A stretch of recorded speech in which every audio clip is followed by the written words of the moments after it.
Queridos, eu tenho algo no meu coração nessa manhã que eu quero compartilhar com vocês. E eu quero ler 2 Reis, capítulo 4. Bom dia, querida. Amém, muito obrigado. Deus te abençoe. Quero ler esse texto de 2 Reis, capítulo 4, versículos 1 a 8. Vai estar projetado. E diz assim: certo dia, a mulher de um dos discípulos dos profetas foi falar a Eliseu. Ela disse: teu servo, meu marido, morreu, e tu sabes que ele temia o Senhor. Mas agora veio um credor que está querendo levar meus 2 filhos como escravos. O versículo 2 diz assim: Eliseu perguntou-lhe: como posso ajudá-la? Diga-me o que você tem em casa. E ela respondeu: tua serva não tem nada além de uma vasilha de azeite. Então disse Eliseu: vá pedir emprestados vasilhas a todos os vizinhos, mas peça muitas. Depois entre em casa com seus filhos e feche a porta. Derrame daquele azeite em cada vasilha e vá separando as que forem enchendo. Depois disso foi embora, fechou-se em casa com seus filhos e começou a encher as vasilhas que eles lhe traziam. Quando todas as vasilhas estavam cheias, ela disse a um dos filhos: traga-me mais uma. Mas ele respondeu: já acabaram. Então o azeite parou de correr. Ela foi e contou tudo ao homem de Deus, que lhe disse: vá, venda o azeite e pague suas dívidas, e você e seus filhos ainda poderão viver do que sobrar. O versículo 8, e o último que nós vamos ler desse texto nessa manhã, diz assim: certo dia, Eliseu foi a Sunem, onde uma mulher rica, preste atenção, uma mulher rica, insistiu que ele fosse tomar uma refeição em sua casa. Depois disso, sempre que passava por ali, ele parava para uma refeição. Queridos, nós lemos um texto aqui de 2 Reis, que nos conta uma história completa, e parte dele, e um primeiro versículo de parte de uma outra história. E eu queria dizer para você que essa história fala na verdade de 2 mulheres. A primeira, o milagre do azeite, e a segunda, que nós só lemos o primeiro versículo, vai falar sobre o milagre de ter um filho dessa mulher sunamita e da ressurreição desse filho. Mas preste atenção, até aqui, de maneira geral, nós temos uma história de 2 mulheres. Bem, o que essas mulheres tinham de diferente e o que essas mulheres tinham em comum? A primeira mulher, a viúva, como o texto menciona, o próprio nome já diz, ela era uma viúva, não tinha marido. A Bíblia também fala, o texto nos fala, que ela era pobre, de tal maneira que credores estavam querendo cobrar a dívida e até mesmo levar filhos como escravo. Mas aqui tem mais uma informação importante sobre essa mulher. Ela podia ser viúva, podia ser pobre, mas tinha 2 filhos. Do outro lado, temos a mulher sunamita, também uma mulher. Porém, ao invés de ser viúva, ela tinha marido. Ao invés de ser pobre, ela era rica, mas ela não tinha filhos. Sabe, queridos, não importa qual é a minha e a sua situação, ainda que para alguns possa parecer, aquele ali tem um aspecto de necessitar de um milagre de Deus, aquele ali parece um pouco mais pobrinho, aquele ali parece, coitada, está viúva, ou coitado, está desamparado. Do outro lado, a gente pode olhar, e talvez essa seja a realidade, que alguns de nós olhem para nós mesmos e falem: mas eu não estou pobre, eu estou rico, eu tenho suprimento. Talvez a gente pode olhar e falar: eu não estou abandonado, eu tenho marido, eu tenho esposa, eu tenho quem olha por mim. Mas nela também faltava algo tão importante: ter filhos. O fato, queridos, não importa como que eu e você estamos nessa manhã, não importa como que nós estejamos olhando para nós mesmos, se percebendo que há uma grande necessidade de um milagre, ou se talvez até necessitamos de um milagre, mas parece que outras coisas estão tão boas que quase nos fazem acomodar diante da possibilidade de um milagre de Deus. Eu não vou contar e não vou desenvolver essa palavra baseado nas duas histórias, apenas em uma, mas eu queria que nós refletíssemos nisso. Não importa se talvez nessa manhã você está mais parecido com a viúva, ou mais parecido com a sunamita, a mulher rica. Todos nós temos dias difíceis, todos nós temos situações contrárias, todos nós temos situações extremamente desafiadoras no nosso dia a dia e na nossa frente. Você que está aqui nessa plateia certamente tem situações dessas. Você que está aí na sua casa certamente tem situações como essa, dias difíceis, situações extremamente desafiadoras. A necessidade, a busca por um milagre, por algo que humanamente falando é impossível, que nós não conseguimos, se não for por uma intervenção divina. Aliado a isso, queridos, nós temos o texto de João, capítulo 8, versículo 44, que diz que Satanás, ele é o pai da mentira. E sempre que nós estamos diante de tantas situações difíceis, na verdade, o que acontece muitas vezes é que Satanás continua soprando suas mentiras aos nossos ouvidos. Ora, para dizer para nós que nós realmente não somos nada. Você é um miserável, você é um pobre, você está sem provisão, não há sustento de Deus para a sua vida, não há milagres de Deus para mim e para você. Às vezes Satanás tenta soprar essas mentiras aos nossos ouvidos. Por outros momentos Satanás tenta nos iludir, para dizer, está tudo bom, fica tranquilo do jeito que está, você não precisa buscar mais, você não precisa clamar por um milagre, porque ele é o pai da mentira, e a sua principal função é mentir o tempo todo aos nossos ouvidos. Mas como eu já disse em oração aqui enquanto adorávamos ao Senhor, Gálatas 5:1 vai dizer que foi para a liberdade que Cristo nos chamou, tanto para a liberdade desse sistema corrompido do mundo, quanto para a liberdade das mentiras de Satanás, quanto para a liberdade de viver milagres de Deus na minha e na sua vida. Deus é um Deus de milagres. Ao longo da história desse livro de 2 Reis, nós vamos ver muitos milagres de Deus na vida de tantos homens e de tantas mulheres, e não só no livro de 2 Reis, ao longo de toda a Bíblia, quantos milagres nós vamos ver. Mas sabe, queridos, o que mais me impressiona é porque, acima de tudo, a Bíblia não é uma história de homens. Acima de tudo, a Bíblia é a história de Deus, contada através do seu relacionamento com as pessoas. A Bíblia não é a história de uma mulher viúva e pobre. A Bíblia é a história de Deus, contada na maneira como Ele se relacionou com essa mulher, para nos ensinar quem é Deus, para nos ensinar como nós podemos nos relacionar com Ele. Quando eu e você passarmos a olhar para a Bíblia desse jeito, todas as histórias que nós encontrarmos, de alguma maneira, vai refletir quem Deus é. Porque é isso que nós precisamos descobrir a cada dia. Porque a gente só desfruta daquilo que a gente conhece. Sabia, queridos, que existe muitas situações onde pessoas deixam de desfrutar de direitos que elas mesmas têm, porque não conhecem que existe aquele direito. Quando nós conhecemos a Deus, quando nós conhecemos as verdades da palavra de Deus, eu e você podemos desfrutar delas. Quando nós entendemos que Satanás é o pai da mentira e está constantemente tentando mentir para nós, nós não vamos mais acreditar no que ele diz. Quando nós entendemos aquilo que Paulo escreveu aos Gálatas, no capítulo 5, que ele nos chamou, Jesus, Deus nos chamou para a liberdade, nós podemos nos apossar dessa verdade e andar em novidade de vida, em liberdade, não sendo mais escravos, não se sentindo mais condenados, ainda que eu e você possamos estar muito parecidos com uma viúva pobre.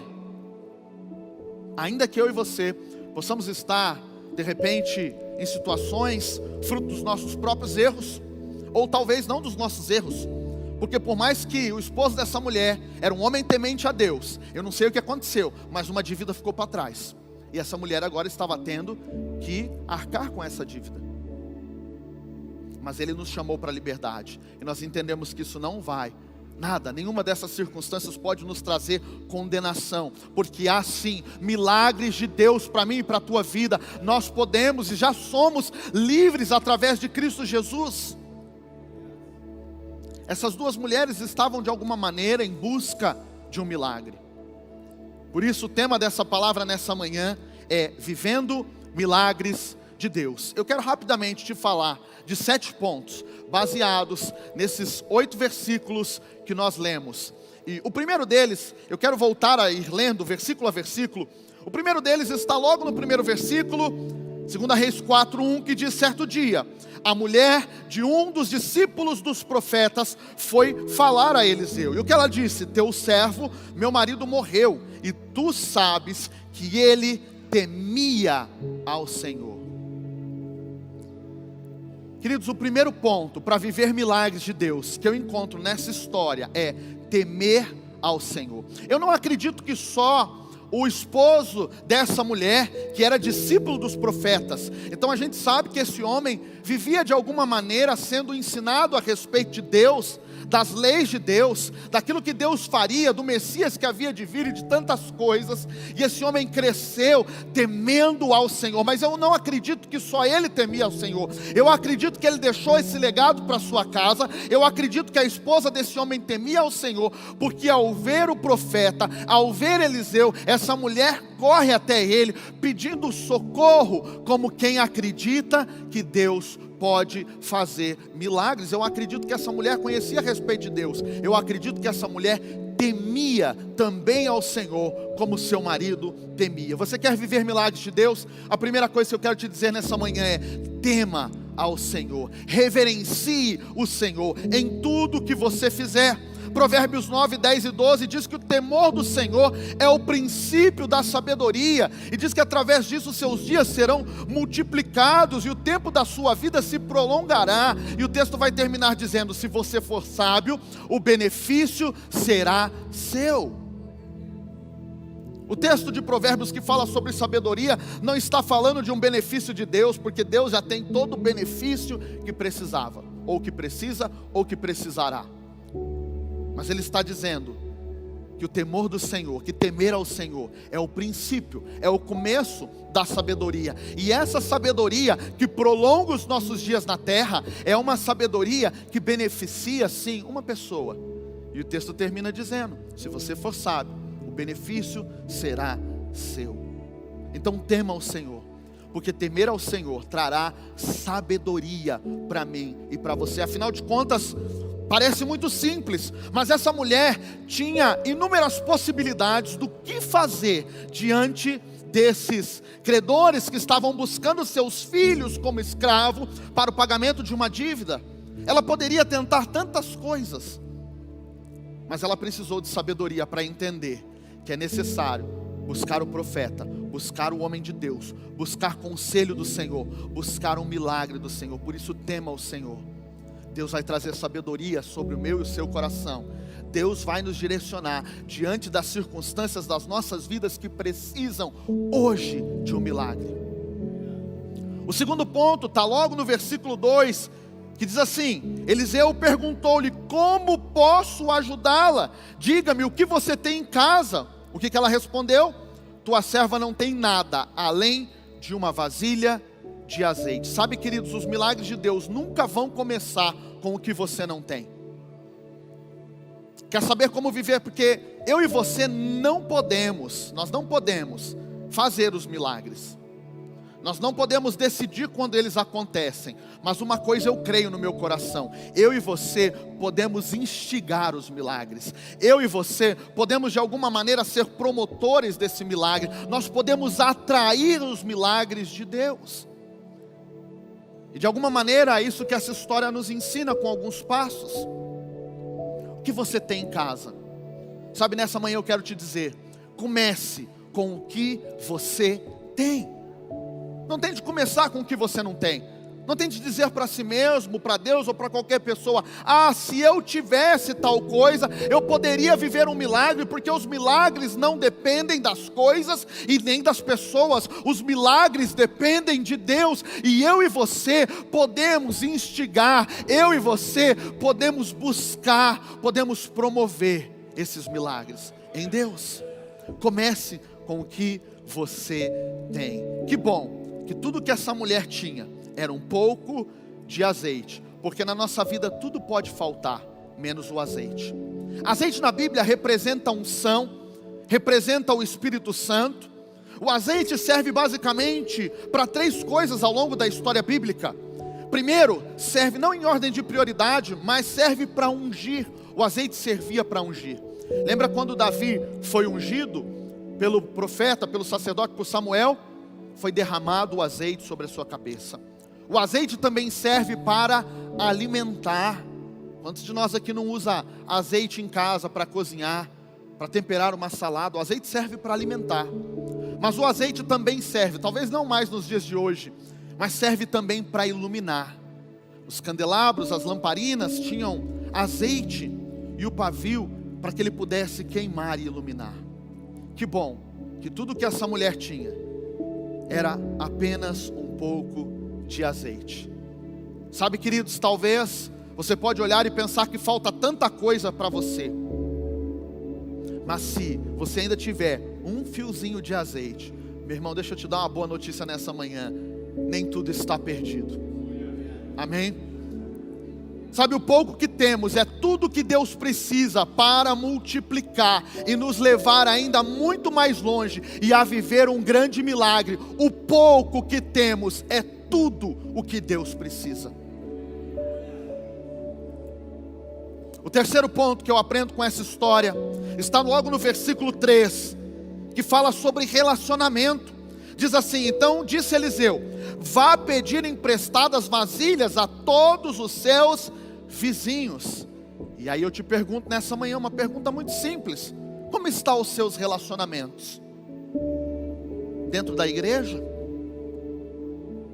Dentro da sua família? Será que nós temos mais amizades ou inimizades? Será que nós temos mais proximidades ou distanciamentos e intrigas? Essa mulher precisou de relacionamento para viver um grande milagre. E sabe, esse relacionamento nos mostra 2 pontos. Ela precisou ter humildade e fé. Porque, irmãos, para bater na porta do vizinho e pedir coisa emprestado não é fácil. A gente precisa ter humildade nos relacionamentos. Relacionamentos aonde nós entramos para eles com soberba, com orgulho, com superioridade, estão fadados ao fracasso. Você quer ter relacionamentos saudáveis, irmãos? Não se sinta superior a ninguém, porque o mesmo sangue que te comprou o irmão que está do seu lado. O mesmo sangue que te perdoou, ainda que hoje você pareça um pouco mais limpo, talvez ainda que você pareça a mulher com o marido e com riqueza, mas o mesmo sangue que te comprou, o mesmo Cristo que vai operar um milagre na tua vida, é o mesmo sangue e o mesmo Cristo que morreu por aquele que hoje ainda não conhece a Jesus, por aquele que talvez ao você olhar e falar: uau, mas é uma vida de pecados. E a gente pode lembrar daquela famosa frase de Jesus: aquele que não tem pecado pode atirar a primeira pedra. Nós precisamos ter relacionamentos. Deus nos criou para relacionamentos. Relacionamentos faz parte da essência do homem. Quando Deus disse que não era bom que o homem vivesse só, Ele fez um comparativo, porque Ele vinha dizendo: isso é bom, isso é bom, isso é bom. E ao fazer o homem, Ele disse: isso é muito bom. Mas de repente, pela primeira vez surge na história, na boca de Deus, a frase: não é bom. E toda vez que a gente diz não é bom, a gente está comparando com alguma coisa. Quando você come uma comida e diz isso não é bom, você está lembrando de coisas boas que você comeu, para ter um comparativo de dizer isso não é bom. Para onde será que Deus estava olhando quando Ele falou: não é bom que o homem viva só? Ele estava olhando para o céu, irmão. Porque no céu Ele disse: façamos o homem em unidade, em relacionamento, juntos, não sozinho. Mas nós queremos fazer sozinho muitas vezes. Deus não vai operar um milagre na minha e na sua vida se nós quisermos viver isolados e sozinhos. Nós precisamos de relacionamento. Esses relacionamentos precisam ser regados de humildade, mas também de fé. Porque o final do versículo 3, o profeta não disse para ela quantas vasilhas pegar. Ele só disse: peça muitas vasilhas. Nós precisamos de fé. Qual é a quantidade exata de vasilhas que eu e você precisamos? É segundo a sua medida de fé, meu irmão. Bata na porta de quantos vizinhos puder, segundo a sua medida de fé. O quarto ponto que eu vejo essa mulher vivendo está no versículo 4, na parte A, que diz assim: depois, olha a instrução do profeta, depois entre em casa com seus filhos e feche a porta. Fala de intimidade com Deus, de um lugar secreto. E aqui eu não vou gastar muito tempo, porque nós já temos sido tão ministrados ao longo de tantas palavras sobre intimidade com Deus. Sabe, o lugar onde Deus vai promover milagres na minha e na tua vida não é um lugar qualquer. Não é nas nossas buscas em público, por mais que elas sejam importantes, e por muitas vezes Deus opera, ou mais do que opera, Ele manifeste milagres nesses lugares. Mas Deus continua esperando que a necessidade desses milagres, não que Ele gerou a dor, mas a necessidade desses milagres nos leve para um lugar, que é o colo do Senhor, que é o lugar de confiança, que é o lugar de proximidade, que é o lugar de intimidade, que é o lugar secreto, aonde Deus opera de verdade os milagres, porque os maiores milagres nas nossas vidas que precisam acontecer, não são do lado de fora, assim como Ele espera que nós possamos ir para o lugar de intimidade, o lugar secreto, os maiores milagres que Deus opera nas nossas vidas, está do lado de dentro. É isso aqui que Ele mais quer e precisa mudar. Não é essas circunstâncias que estão aqui fora. Elas só são um meio, um instrumento de Deus, para, como na vida de Jó, ao final, poder chegar e dizer: antes eu te conhecia de ouvir falar, mas agora os meus olhos te veem. Agora eu caminho contigo. Agora eu sei quem o Senhor é. Agora eu sei para que o Senhor me criou. Agora eu sei qual é a melhor parte da vida. Como Maria, que escolheu a melhor parte, estar aos pés de Jesus, e essa não lhe foi tirada e não nos será tirada. O quarto ponto é lugar secreto, lugar de intimidade. Sabe, queridos, mas ainda que eu e você temamos ao Senhor, ainda que eu e você entendamos que, apesar do pouco que temos, é tudo que Deus precisa para operar milagre, ainda que eu e você possamos desenvolver bons relacionamentos de humildade e de fé, ainda que eu e você possamos estar nesse lugar secreto de intimidade com Deus, mas tem algo que é muito importante para que milagres de Deus aconteçam nas nossas vidas, e está no versículo 4, na parte B. Ele disse assim: derrame daquele azeite em cada vasilha e vá separando as que você for enchendo. O quinto ponto, é atitude.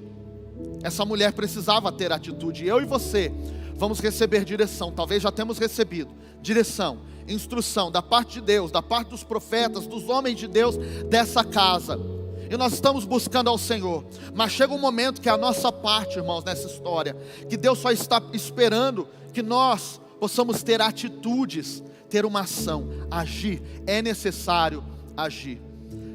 Uma história que está lá em 2 Reis, capítulo 13, do versículo 14 ao 19, é a história desse mesmo profeta Eliseu, que já estava quase no final da sua vida, e o rei Joás vai lá até Eliseu, porque ele está num momento muito difícil, num momento de grande dificuldade contra os sírios. E na hora que ele vai pedir então a Eliseu uma direção, uma palavra, Eliseu pede para que ele traga um arco e flechas, e ele pede para que abra a janela, e Eliseu põe as mãos sobre a mão de Joás, o rei, e lança a primeira flecha juntos para fora daquela janela. E ele disse: o Senhor vai te dar a vitória completa sobre os sírios. Mas logo em seguida ele fala: agora atire flechas ao chão.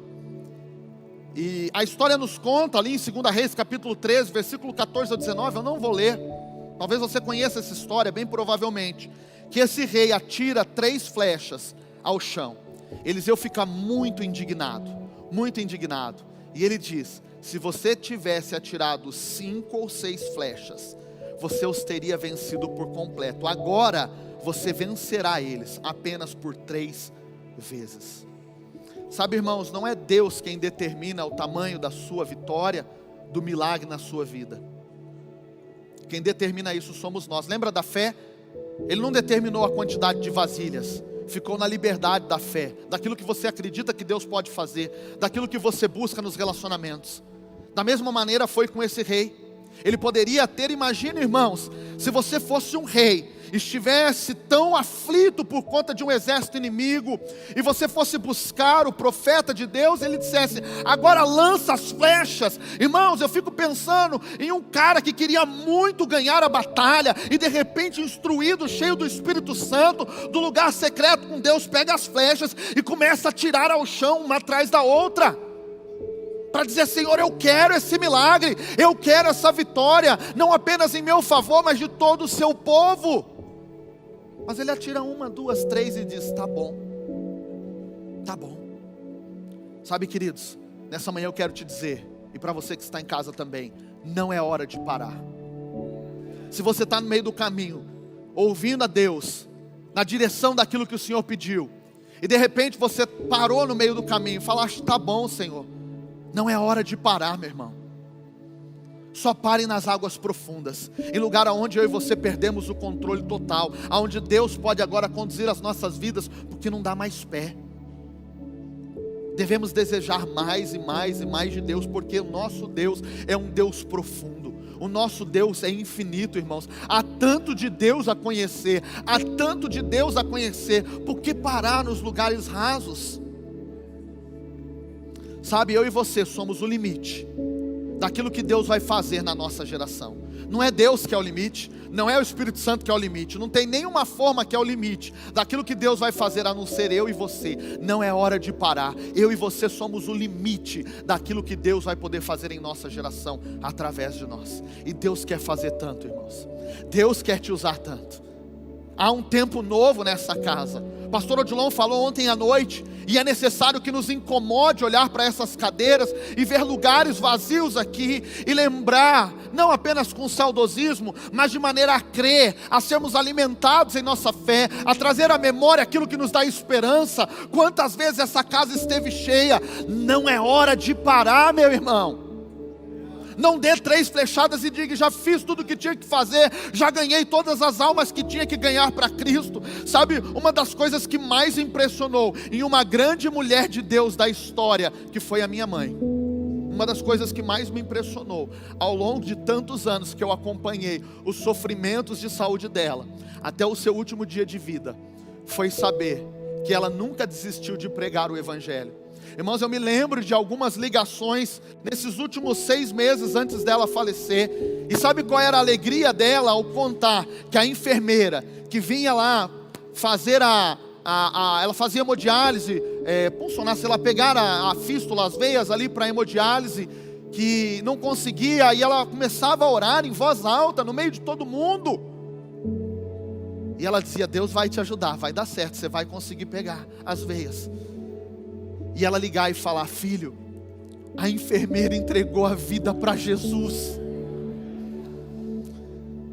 Sabe, irmãos, isso precisa ser o que nos move. Deus não nos alcançou só para ser salvo, senão a gente podia já estar tudo no céu. Se a minha e a sua tarefa com Deus fosse só ser cheio, um vaso que é cheio de óleo e transborda, só para transbordar em nós mesmos, Deus já podia ter nos levado para o céu. Para que deixar aqui, correndo o risco de ainda nos perder para esse mundo? Não era mais fácil a gente converter? E se fosse só isso que Deus queria falar, deixa eu levar logo, que é para não correr risco de desviar. Mas não foi só para isso que Ele nos chamou. Ele nos chamou para ser cheios, mas ao ser cheios, transbordar. Aqui nós encontramos um grande segredo, queridos. Parece simples a instrução, parece quase que meio maluco. Parece que Deus estava dizendo, essa mulher tem problema de cabeça. Porque, irmão, você acha que era necessário dizer para a mulher, olha a instrução que o profeta dá. Põe a vasilha, enche de azeite. Quando estiver cheia, você põe de lado. Parece óbvio, não parece? Para encher uma próxima vasilha, você tem que pôr uma de lado para encher a outra. O que Deus estava achando? Que a mulher tinha problema de cabeça? Eu acho que não, irmãos. Eu penso que Deus estava nos deixando uma grande instrução. Por mais que eu e você já tenhamos vivido grandes milagres de Deus nessa casa, ao longo de 35 anos de história, talvez você mais anos ou menos anos aqui, mas é necessário. Lembra de Isaías, que tem sido tanto falado aqui na igreja? é necessário que a gente deixe algumas coisas para trás, a gente coloque algumas coisas para trás. Não é esquecer os milagres, mas irmão, só vai haver espaço para um novo milagre na sua vida e na minha vida se a gente colocar o último milagre para o lado e colocar uma vasilha vazia à nossa frente. Esse é um grande segredo. Muitas vezes nós ficamos tão vislumbrados por alguns milagres que nós não queremos mais desgrudar deles. Pronto, Deus, está tudo resolvido, pronto, a minha vida agora com o Senhor está na bênção. Que grande milagre foi esse que o Senhor fez pela minha casa, pela minha família. Mas é necessário colocar isso de lado por um instante, colocar uma vasilha vazia e buscar outra vez ao Senhor, para que o azeite seja derramado e o milagre aconteça mais uma vez nessa casa, mais uma vez na sua casa, mais uma vez na sua vida e na minha vida. Às vezes é necessário deixar até mesmo as coisas boas de lado. É necessário desocupar um pouco o guarda-roupa para ter um novo milagre. É necessário compartilhar um pouco as coisas que tem na despensa para que o milagre possa acontecer. Isso não só físico, mas espiritual. Sabe, queridos, o propósito de Deus nas nossas vidas não tem a ver apenas com hoje, mas tem a ver com amanhã. Deus quer nos levar além, mas tem muita gente se conformando antes. Deus tem vários milagres, irmãos, para operar, e volto a dizer, não só para o externo, mas para operar milagres aqui dentro, que nos transforme de glória em glória, até nos tornarmos cada dia mais parecidos com Cristo. Mas e quando nós nos apegamos no milagre e falamos, pronto, está tudo resolvido, e não abrimos espaço para um novo milagre de Deus, nós nos conformamos e paramos antes da hora.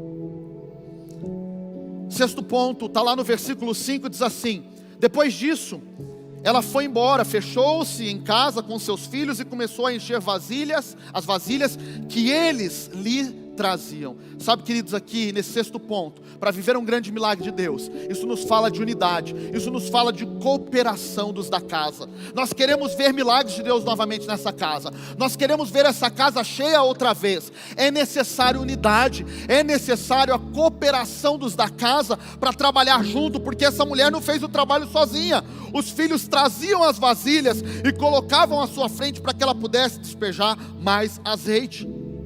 Não importa se a tua tarefa pareça pequena ou grande, não importa se, puxa, mas a minha tarefa é só ir lá colocar a vasilha vazia, a minha tarefa é só ir lá e tirar a vasilha cheia. Não importa, ainda que pareça que é mais importante aquele que está derramando o azeite, mas toda a tarefa dada por Deus é importante, meus irmãos. E a cooperação e a unidade dos da casa promove o milagre de Deus. Que possa ser assim conosco. Sabe, o azeite só vai parar de correr quando as vasilhas acabarem. O azeite de Deus só vai parar de correr na minha e na sua vida quando a gente parar de estar próximo de outras vasilhas. E aqui rapidinho eu queria te fazer pensar e refletir em algo comigo. Agora, saindo do âmbito das vasilhas físicas, mas pensando no espiritual. Cada um de nós somos uma vasilha, lembra? A Bíblia diz que nós somos vasos de barro e Ele é o verdadeiro tesouro colocado em nós. Cada um de nós somos vasilha. Não tem propósito de derramar azeite no chão, irmãos. Só tem propósito de Deus encher a sua vida e através da sua vida derramar azeite se você estiver colado com outro vaso aí. Se você estiver perto de uma outra pessoa disponível para que o milagre de Deus não alcance só a sua vasilha, mas através da sua vasilha alcance a vida de um outro irmão. Deus nos chamou para isso. Edificarmos uns aos outros. Edificarmos uns aos outros. Por último, o sétimo ponto está lá no versículo 7. A Bíblia diz que ela foi e contou tudo ao homem de Deus. E com isso eu queria que nós pensássemos que talvez um dos grandes propósitos de Deus realizar milagre, aqui nós estamos encerrando, não é para ficar apenas conosco, é para derramar sobre outras vasilhas, é para testemunharmos. Quero ler o último texto, que está lá em 2 Reis, capítulo 7, e versículo 9. 2 Reis 7, 9, diz assim: então disseram uns aos outros, não estamos agindo certo, esse é um dia de boas notícias, e não podemos ficar calados. Se esperarmos até o amanhecer, seremos castigados. Vamos imediatamente contar tudo no palácio do rei. Sabe, queridos, esse é o dia de boas notícias na minha e na sua vida. E eu e você não podemos ficar calados. Nós precisamos contar tudo. Não vamos esperar amanhecer. Ainda que eu e você estejamos vivendo problemas, dias difíceis, lutas, situações desfavoráveis, não espere estar tudo bem e perfeito para anunciar as boas novas. O dia de anunciar é esse dia chamado hoje. Não espere amanhecer. Não espere tudo estar claro. Não espere a luz brilhar por completo. À medida que Deus me alcança e te alcança, Ele me alcança e te alcança para alcançar outras pessoas, para levar a luz de Deus a outras pessoas, não porque somos perfeitos, mas porque a obra é dEle, e é apesar de nós. É apesar de nós. Esse texto que nós acabamos de ler, apenas um versículo, conta a história de 4 leprosos, que estavam com muita fome, porque Samaria estava passando por um grande tempo de fome. E esses 4 leprosos, eles, lembra, os leprosos não podiam se aproximar das pessoas e da cidade. Eles vão até o arraial dos arameus ou dos sírios, e lá eles falam: vamos conseguir comida lá, se a gente morrer, morreu, mas nós precisamos comer. E quando eles chegam lá, o acampamento estava sem nenhuma pessoa, vazio, só com a comida, com os animais, com os bens. E quando eles veem isso, eles falam: nós precisamos ir lá contar para o nosso povo que aquilo que eles estão com medo e clamando por um milagre de Deus já aconteceu. De alguma forma o Senhor espantou. A Bíblia diz que os arameus começaram a ouvir o som de carros e cavalos e pensaram: uau, o povo de Israel se juntou talvez com os egípcios, com os heteus, e eles vieram agora sobre nós e nós precisamos fugir. E fugiram desesperados e largaram todos os bens. E esses 4 leprosos, talvez, desculpe a expressão forte, irmãos, talvez eu e você estejamos como um leproso nessa manhã. A gente olhe para nós mesmos e se sinta indigno e pense: eu não estou tão perfeito assim. Tem áreas da minha vida que Deus precisa mudar. Tem situações da minha vida que Deus precisa trabalhar. Senhor, o que eu posso fazer para o Senhor, sendo tão pecador, sendo tão falho, sendo tão ruim como sou? Era esses leprosos. Mas Deus conta com cada um de nós.